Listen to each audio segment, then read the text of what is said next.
உங்க கிருபை என்னை வாழ வைத்ததே, உங்க கிருபை என்னை பாட வைத்ததே.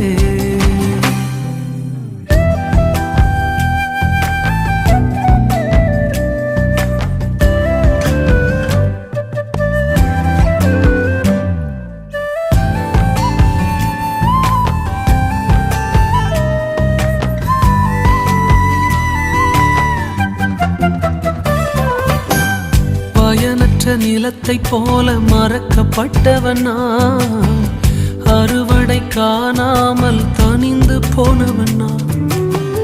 பயனற்ற நிலத்தை போல மறக்கப்பட்டவனா, அறுவடை காணாமல் தனிந்து போனவனா.